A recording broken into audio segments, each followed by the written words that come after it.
ॐ कृष्ण राम शिव मारुत्यादिरूपाय नमः। ॐ शेषशायिने नमः। ॐ गोदावरीतटशिलधिवासिने नमः। ॐ भक्तहृदालयाय नमः। ॐ सर्वरनिलयाय नमः। ॐ भूतावासाय नमः। ॐ भूतभविष्यद्भाववर्जिताय नमः। ॐ कालातीताय नमः। ॐ कालाय नमः। ॐ कालकालाय नमः। ॐ कालदर्पदमनाय नमः। ॐ मृत्युञ्जयाय नमः। ॐ अमर्त्याय नमः। ॐ मर्त्याभयप्रदाय नमः। ॐ जीवाधाराय नमः। ॐ सर्वाधाराय नमः। ॐ भक्तावनसमर्थाय नमः। ॐ भक्तावनप्रतिज्ञाय नमः। ॐ अन्नवस्त्रदाय नमः। ॐ आरोग्यक्षेमदाय नमः। ॐ धनमाङ्गल्यप्रदाय नमः। ॐ रिद्धिसिद्धिदाय नमः। ॐ पुत्रमित्रकलत्रबन्धुदाय नमः। ॐ योगक्षेमवहाय नमः। ॐ आपद्बान्धवाय नमः। ॐ मार्गबन्धवे नमः। ॐ भुक्तिमुक्तिस्वर्गापवर्गदाय नमः। ॐ प्रियाय नमः। ॐ प्रीतिवर्धनाय नमः। ॐ अन्तर्यामिने नमः। ॐ सच्चिदात्मने नमः। ॐ नित्यानन्दाय नमः।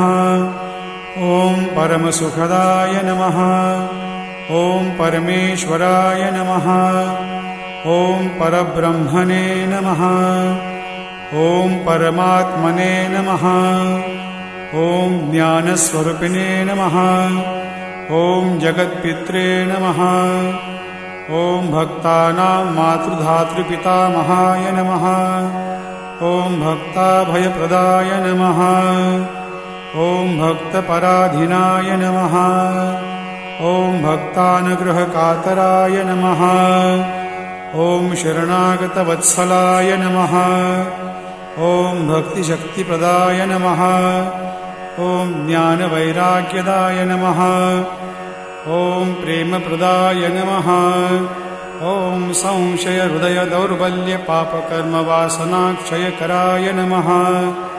ॐ हृदयग्रन्थिभेदकाय नमः। ॐ कर्मध्वंसिने नमः। ॐ शुद्धसत्त्वस्थिताय नमः। ॐ गुणातीतगुणात्मने नमः। ॐ अनन्तकल्याणगुणाय नमः। ॐ अमितपराक्रमाय नमः। ॐ जैने नमः। ॐ दुर्दशाक्षोभ्याय नमः। ॐ अपराजिताय नमः। ॐ त्रिलोकेशविघातगतये नमः। ॐ अशक्यरहिताय नमः।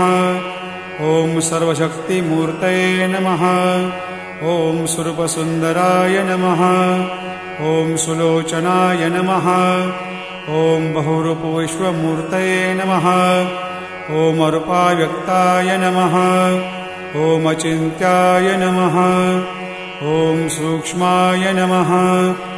ॐ सर्वान्तर्यामिने नमः। ॐ मनोवागतीताय नमः।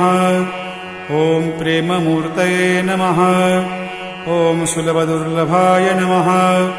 ॐ असहायसायाय नमः। ॐ अनाथनाथदीनबन्धवे नमः।